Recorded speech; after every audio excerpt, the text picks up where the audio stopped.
శ్రీమాత్రే నమః. దుమ్ దుర్గాయ నమః. అందరూ ఎలా ఉన్నారండి? అందరూ కూడా దుర్గమ్మ దయ వలన ఎప్పుడు ఆనందంగా, ఆరోగ్యంగా ఉండాలని, మీరు కోరిన కోరికలన్నింటినీ కూడా దుర్గమ్మ తీర్చేయాలని మీ తరపున నేను కూడా దుర్గమ్మని మనస్ఫూర్తిగా కోరుకుంటూ, ముందుగా దుర్గమ్మ పాద పద్మాలకైతే ఒక్కసారి నమస్కరించుకుని వీడియోలకైతే వెళ్ళిపోదాం. అలాగే ఇక్కడ కామెంట్ బాక్స్ లో దుమ్ దుర్గాయ నమః అని టైప్ చేసి పెట్టి వీడియో చూడటం మొదలు పెట్టండి. దుర్గమ్మ చెప్పే ప్రతి మాట కూడా మీకే కనెక్ట్ అయిందని మీకు అనిపిస్తుంది. అంతేకాదు, దుర్గమ్మ మీ పక్కన కూర్చొని ప్రేమగా మీ తల నిమురుతో ఈ సందేశం మీతో చెప్తున్నట్టు మీరు ఖచ్చితంగా అనుభూతి చెందుతారు. నేను మాట ఇస్తున్నాను. ఇంకా దుర్గమ్మ సందేశం విషయానికి వస్తే, బిడ్డ, నీ ఇంట్లో అకస్మాత్తుగా చెడు వాసనలు వస్తున్నాయా? చెడు గాలులు, దుర్వాసనలు వస్తున్నాయా? ఇంట్లో వాళ్లకు అకస్మాత్తుగా ఆరోగ్యం చెడిపోతుందా? అనారోగ్యాల బారిన పడిపోతున్నారా? ఇంట్లో మనశ్శాంతి లేకుండా పోతుందా? ఇంట్లో సడన్ గా గొడవలు, మనస్పర్ధలు, చిరాకులు, ఆర్థిక ఇబ్బందులు, అప్పుల బాధలు మొదలైపోయాయా? ఇంట్లో వాళ్లకు ఒక్కసారిగా ప్రశాంతత లేకుండా ఏదో పోగొట్టుకున్న వారిలా ఉంటున్నారా? దిగాలుగా కూర్చుంటున్నారా? మాట వినట్లేదా? గొడవలు ముదిరిపోతున్నాయా? బిడ్డ, అయితే నువ్వు, నీ కుటుంబం చాలా ప్రమాదంలో ఉన్నట్లే. ఈ పరిస్థితిని అలా వదిలేసావు అంటే ఇంట్లో చాలా నష్టాలు జరిగిపోతాయి తల్లి. నా మాటలు పెడిచెవిన పెట్టకుండా ఒక్క 2 నిమిషాలు నా మాటలు విను. జాగ్రత్త. నెట్టి పారేయకు, కొట్టి పారేయకు, నిర్లక్ష్యం చెయ్యకు, తోసిపుచ్చుకో. ఇది నీ జీవితానికి సంబంధించిన అతి పెద్ద రహస్యం బిడ్డ. తెలుసుకొని తీరాలి, బయటపడి తీరాలి. లేకపోతే జీవితాంతం కూడా కుమిలిపోతూనే ఉంటావు అంటూ దుర్గమ్మ ప్రమాదంలో ఉన్న తన బిడ్డల కోసం, తన భక్తుల కోసం ఏదో ఒక రహస్యమైన సందేశం అయితే ఈరోజు తీసుకొచ్చారండి. ఆ సందేశం ఏంటో, దుర్గమ్మ మాటల వెనుకున్నటువంటి పరమార్థం ఏంటో ఖచ్చితంగా తెలుసుకోవాల్సిందే. ఇక దుర్గమ్మ సందేశం విషయానికి వస్తే, బిడ్డ, ఇలా ఎందుకు జరుగుతోంది తల్లి అని అయోమయంలో ఉన్నవా? ప్రశాంతంగా, శుచిగా, శుభ్రంగా ఉన్నా కూడా నీ ఇంట్లో అకస్మాత్తుగా చెడు వాసనలు, దుర్వాసనలు వస్తున్నాయా? అలా అంతా కూడా బాగానే ఉంది, అయినా కూడా ఇంటిని ఎప్పటికప్పుడు శుభ్రం చేస్తూనే ఉన్నాను కదా, మరి ఈ చెడు వాసనలు ఎక్కడి నుంచి వస్తున్నాయి అని నువ్వే అయోమయంలో పడిపోతున్నావు కదా బిడ్డ.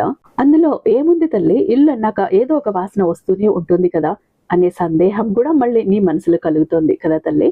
కానీ నువ్వు నీ ఇంట్లో అంతా చక్కగా శుభ్రం చేసి ఉంటావు, చక్కగా పూజలు కూడా చేసుకొని, అగరవత్తులు వెలిగించి, దీపారాధన చేసి, ధూపాలు కూడా వేసి ఉంటావు. అయినా కూడా ఎక్కడైనా ఒక్కొక్కసారి అకస్మాత్తుగా చెడు వాసన, దుర్వాసన ఒక గాలి తెరలాగా అలా వచ్చి వెళ్ళిపోతూ ఉంటుంది. అలా ఎప్పుడైనా నీ ఇంట్లో జరిగిందేమో ఒక్కసారి గుర్తు తెచ్చుకో తల్లి, గమనించు. నీకు అనుభవానికి ఒక్కసారైనా వచ్చి ఉంటుంది కదా, ఒక్కసారైనా అలాంటి చెడు వాసన రాగానే ఎక్కడి నుంచి వస్తుంది ఇలాంటి దుర్వాసన అని నువ్వు ఇల్లంతా వెతుక్కుంటూ ఉంటావు కదా. అది కూడా ఎప్పుడూ ఉండదు తల్లి, ఎప్పుడో ఒక్కసారి గాలి తెరలాగా దుర్వాసన అలా గుప్పుమంటూ వచ్చి వెళ్ళిపోతూ ఉంటుంది.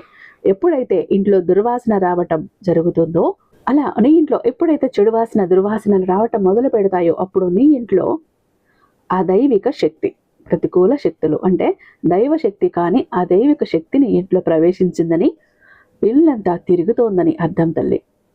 అలా చెడు గాలి గనుక నీ ఇంట్లో వస్తున్నట్లయితే నెగిటివ్ ఎనర్జీకి సూచన, ఇండికేషన్ ఇస్తున్నట్టే బిడ్డ. నీ ఇంట్లో అలాంటి చెడు వాసనలు, దుర్వాసనలు వచ్చినప్పుడు వెండి గిన్నెలో, వెండి గ్లాసులు ఒక్కసారి పరిశీలించి చూస్తే అప్పుడు నీకు అర్థమైపోతుంది. ఆ వెండి గిన్నెలు ఒక రకమైన నలుపు రంగుకు తిరిగి ఉంటాయి. అలాగే స్టీల్ గిన్నెలు అనేవి కూడా తుప్పు పట్టినట్లు, మరకలు పడ్డట్టు, ఏదోలా అయిపోయి విహీనంగా కనపడుతూ ఉంటాయి. ఇవి గనక అలా మారినట్లు అనిపిస్తే నీ ఇంట్లో నెగిటివ్ ఎనర్జీ తీవ్రంగా ఉందని అర్థం చేసుకోవాలి తల్లి. వెంటనే దాని నుంచి నువ్వు బయటపడాలి, లేకపోతే ఇంట్లో అన్ని అనర్థాలే జరిగిపోతాయి. అంతేకాదు, పచ్చటి చెట్లు కూడా ఒక్కసారిగా ఏ కారణమూ లేకుండా అకారణంగా ఎండిపోతాయి. మంచిగా పూలు పూస్తున్న చెట్లు, కాయలు కాస్తున్న చెట్లు కూడా ఎండిపోతాయి.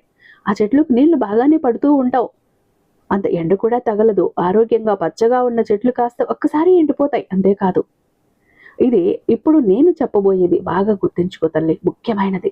నువ్వు ఎంత బాగా వంట చేసినా కూడా వంటలో రుచి మారిపోతుంది. ఉప్పు ఎక్కువ అవ్వటమో, లేదా రుచిగా ఉండకపోవటమో, చూస్తేనే తినాలి అనిపించకుండా ఒకలాంటి వాసన రావటమో, నాలుకకు రుచి లేకపోవటమో జరుగుతూ ఉంటుంది. అలా ఎప్పుడైనా జరిగిందమ్మా?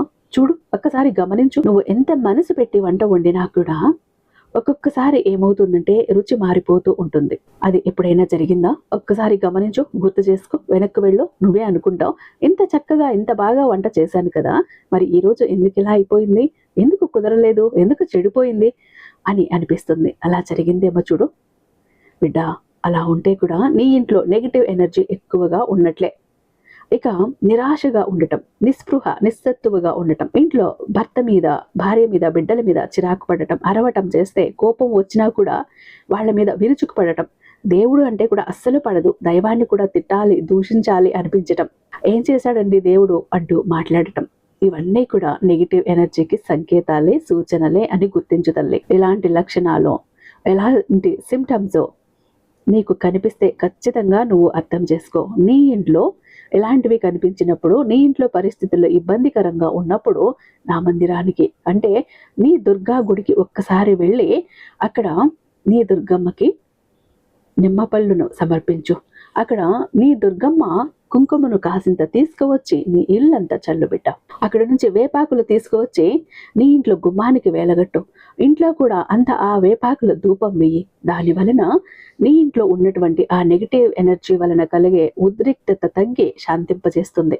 అంతేకాదు, ప్రతిరోజు ఇంట్లో దీపారాధనతో పాటు ధూపం వెయ్యి. ఎందుకంటే ఏ ఇంట్లో అయితే ధూపం వేస్తారో ఆ ఇంట్లో నకారాత్మక శక్తులు భయంతో పారిపోతాయి.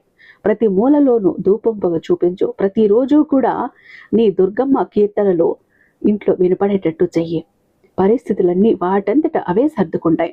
నీ ఇంట్లో ఉన్న ప్రతికూల శక్తులు, నకారాత్మక నెగిటివ్ ఎనర్జీ, చెడు శక్తులు, గాలి ధూళి ప్రతి ఒక్కటి కూడా నీ దుర్గానామం ఎక్కడైతే వినపడుతూ ఉంటుందో ఆ ఇంట్లో నుంచి భయంతో గజగజలాడిపోయి ఆమడ దూరం పరిగెడతాయి. నీ ఇంటి వైపు చూడాలంటే కూడా ఇక విలవిల్లాడిపోతాయి, భయంతో కంపించిపోతాయి. ఎందుకంటే దుర్గా చెడు శక్తులని తన శూలంతో చల్లా చెదురు చేసేస్తుంది. ఎప్పుడూ కూడా పరిస్థితులన్నీ వాటంతట అవే సర్దుకుంటాయి. ఎందుకంటే నీ ఇంట్లో నీ దుర్గమ్మ ప్రవేశించింది, నీ దుర్గమ్మ అడుగు పెట్టింది. ఇక ఎక్కడ దుర్గ ఉంటుందో అక్కడ చెడు శక్తులకి తావు ఉండదు బిడ్డ. నీ ఇంట్లో ఇక మీదట అన్ని ఐశ్వర్యాలే, ఆనందాలే అంటూ ఈరోజు దుర్గమ్మ ఒక అద్భుతమైన సందేశంతో మన ముందుకు వచ్చారండి. మీకు కూడా ఎవరికైనా ఎలాంటి సిమ్టమ్స్ మీ ఇంట్లో కనుక కనిపిస్తే ఒక్కసారి దుర్గమ్మ చెప్పినట్లు జాగ్రత్తలు తీసుకుని వాటి నుంచి బయటపడి హ్యాపీగా, సంతోషంగా లైఫ్ లీడ్ చేస్తారని ఆశిస్తూ, భావిస్తూ రేపు మరొక మంచి సందేశంతో మీ ముందుంటాను. అంతటిదాకా సర్వేజన సుఖినో భవంతు.